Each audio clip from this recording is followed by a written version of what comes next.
পাড়া প্রতিবেশীর সঙ্গে ভক্তির বন্ধন ঘটে, সেটাই হচ্ছে কীর্তন। কীর্তন শব্দের তাৎপর্য হচ্ছে যাহা কিছু শ্রবণ করিলে হৃদয়ের কলুষ নাশ হয়ে কৃষ্ণ প্রেম প্রস্ফুটিত হয়, তাই বলে কীর্তন। আজকে আপনাদের আশীর্বাদে কীর্তনের বয়স আমার 40 বছর,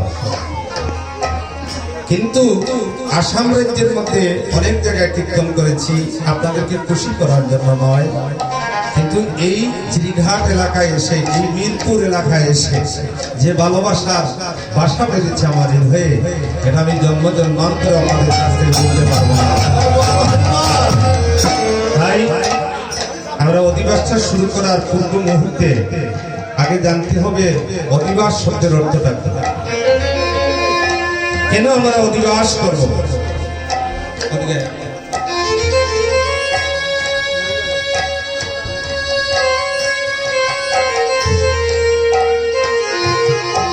অধিবাস, অধি শব্দের অর্থ হচ্ছে আবাহন, বাস শব্দের অর্থ হচ্ছে যুক্ত হওয়া।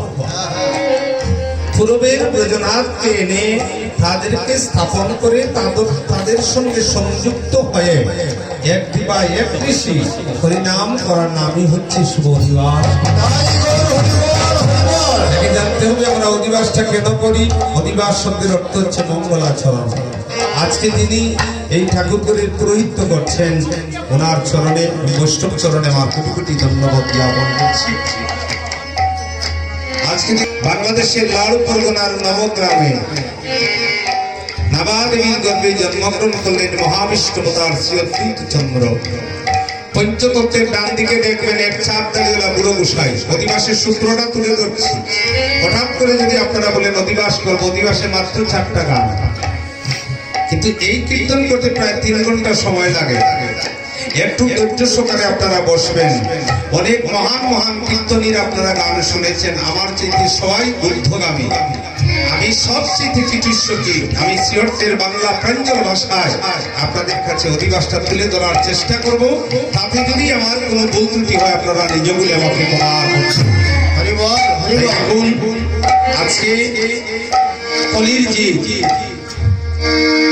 বিষয়ে সকল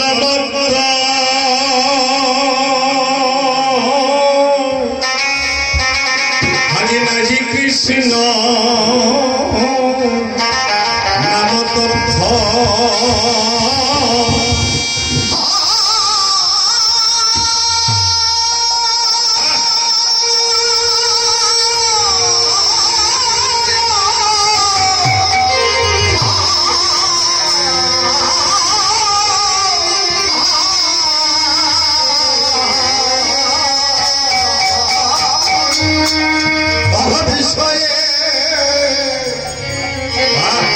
সকল মত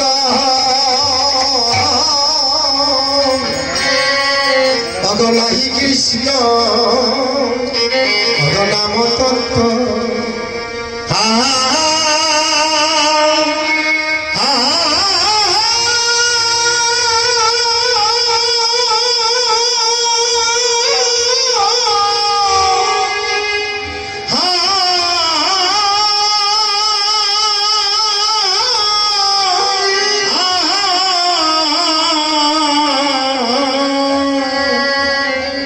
হরি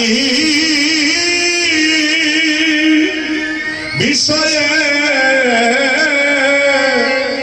সকল মত নাহি কৃষ্ণ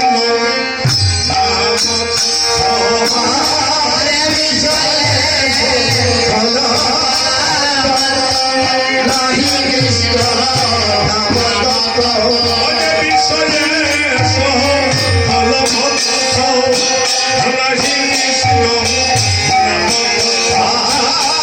বিষয়ে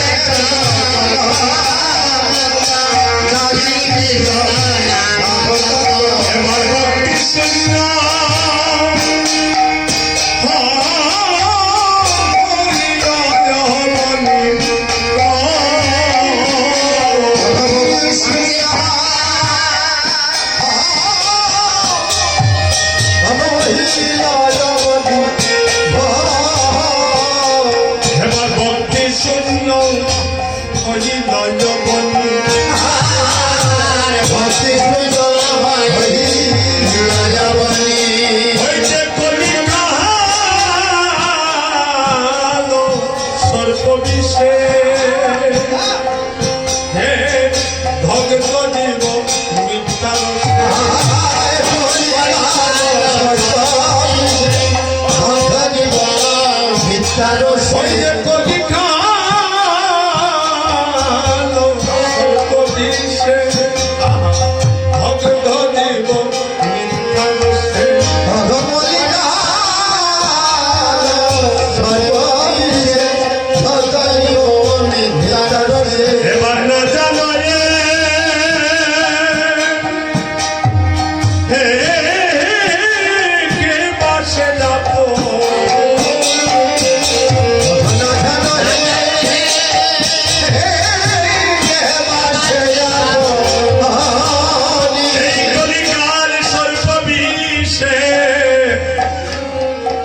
নাম হলো কলির কালমা।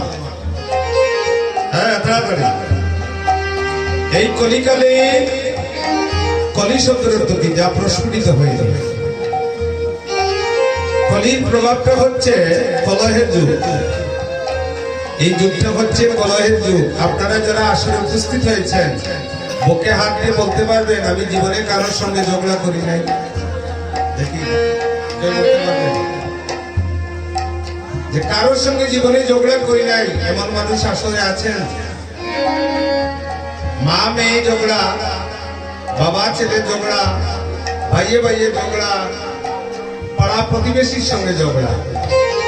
আর এই কলহের যুগ দর্শন করে অদ্বৈত প্রভু মনে মনে চিন্তা করলেন উপায় নাই, কেমন করে এই কলি জীবগণকে তারহন করা যায়? এই কলির জীব দিন দিন নরকের প্রতি নিমজ্জিত হতে চলছে। কৃষ্ণ চৈতন্য নাম বলে গিয়ে অচৈতন্যের ভাবে শুয়ে আছে কলির জীবগণ। কলির জীবগণকে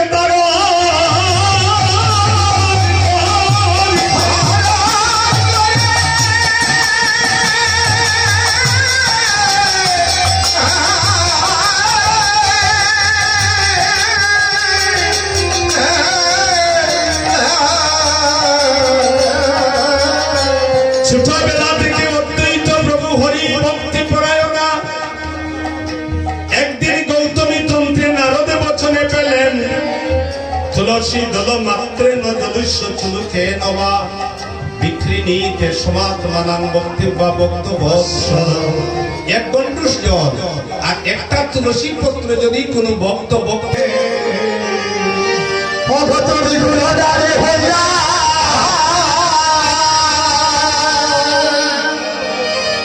তুমি কোন বাড়ি হইয়া রাধে ঘোড়া ভালো হলা ভিয়া কতই যাত হলা পাইলে গো রাধে।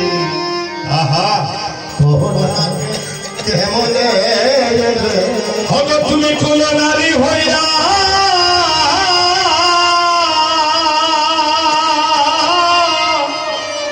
তুমি কোন নারী হইয়া ভগবানে আমার লাগিয়া কতই জানত না পাইলে মন দিয়ে শুনবেন। কহনা কেমনে এলে এই গানটা যদি আপনারা শুনেন, আমি ভারতবর্ষের প্রতি দাঁড়ে দাঁড়ে বাংলার ঘরে ঘরে আমার ছোট ভাই আজকে নারায়ণ মল্লিক যিনি পদাবলী কীর্তন করবেন, উনি ভারতবর্ষে প্রথম পদার্পণ করেছেন। তাই কালকে শুনবেন ওনার কীর্তন। উনি খুব গাম্ভীর্যভাবে কীর্তন পরিবেশন করবেন, আপনারা ওনাকে সাহায্য করবেন। ওনার আগমনে আমরা সুস্বাগত প্রদান করছি। এই ভারতের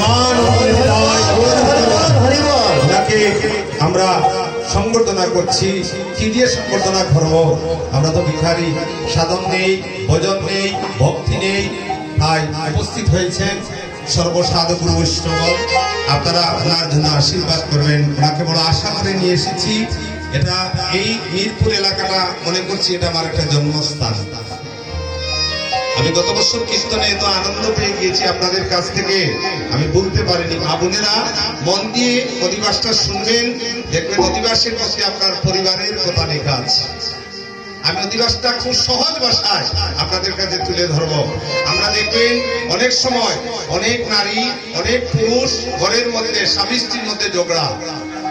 যদি এই কীর্তনগুলো যদি আপনারা মন দিয়ে শুনেন, যাদের বিবাহ হয়েছে, আমি বিশ্বাস করে প্রতিজ্ঞা করে বলতে পারি, যদি এই কীর্তনটা আপনারা হৃদয়ঙ্গম করেন, তাহলে জীবনের স্বামী স্ত্রীর মধ্যে ঝগড়া হবে না।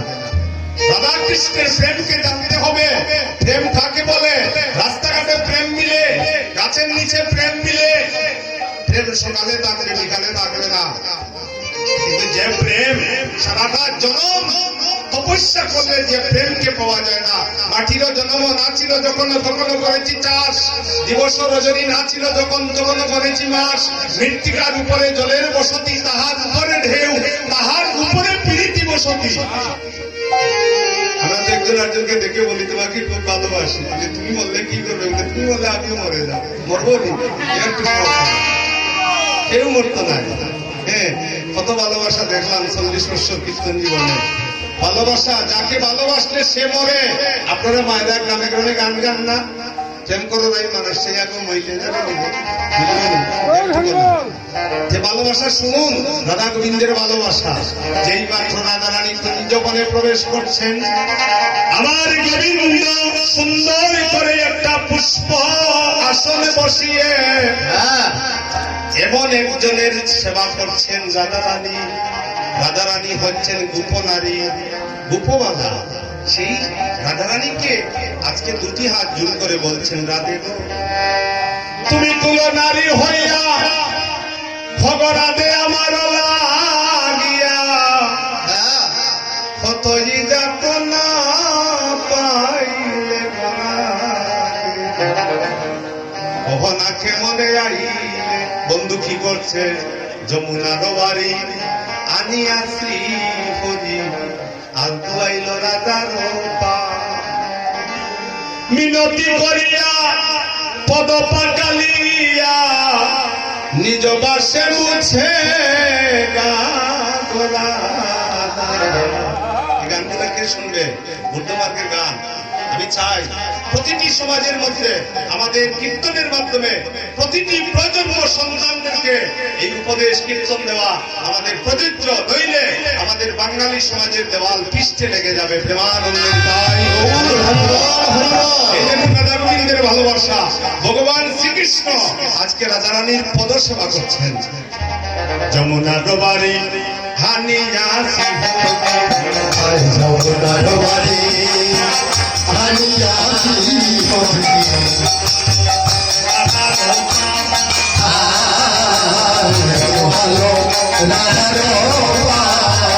ভালো মিনতি করিয়া পদ পাকালিয়া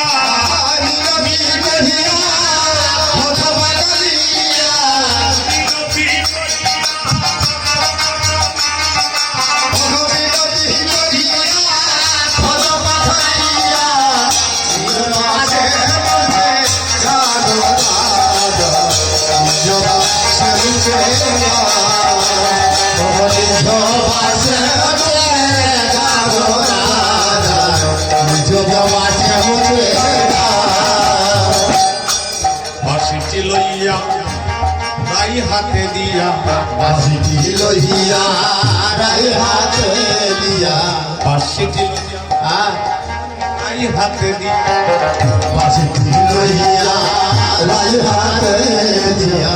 বলে রাই বাঁশি একবার টুকো, বলে রাই বাঁশি একবার টুকো। ও তুমি হইয়া আমার মতো পুরাও মনোরত, নাম দরিয়া একবার ডাকো রাধে, নাম দরিয়া একবার ডাকো।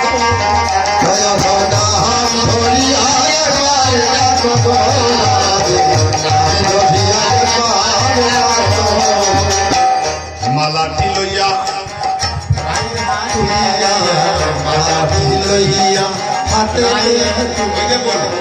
মালাটি লইয়া বন্ধু হাতে তুলিয়া, মালাটি লইয়া হাতে তুলিয়া, বলে পড়াইতে নিল বলে পোড়া হাজিতে নিল ও বলি জ্ঞান হারা হইয়া বিপুল হইয়া জ্ঞান হারা হইয়া বিপুল হইয়া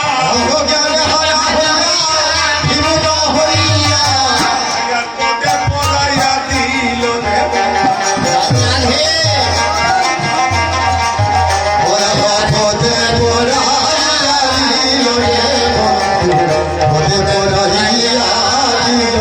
বলে রাধে আমার কি দন আছে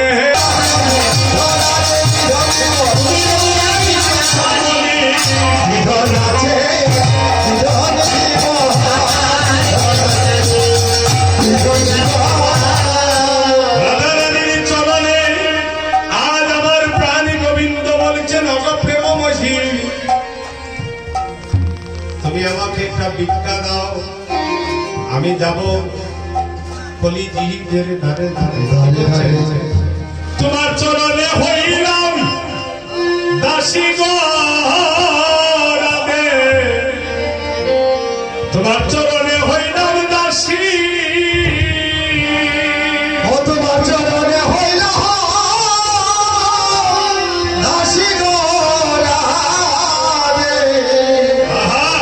তোমার চরণে হইলাম দাসী হলো তোমার চরণে আজ আমারি পরাণে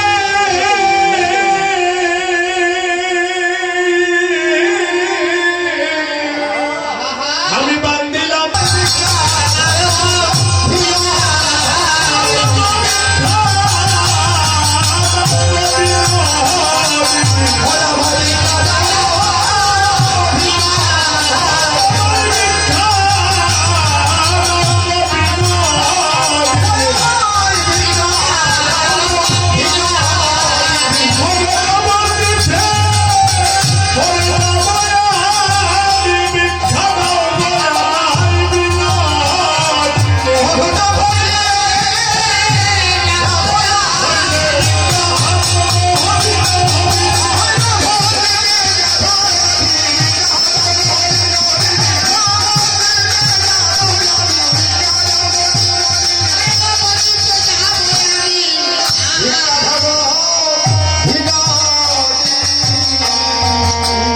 প্রেমময়ী আমি তোমার চরণে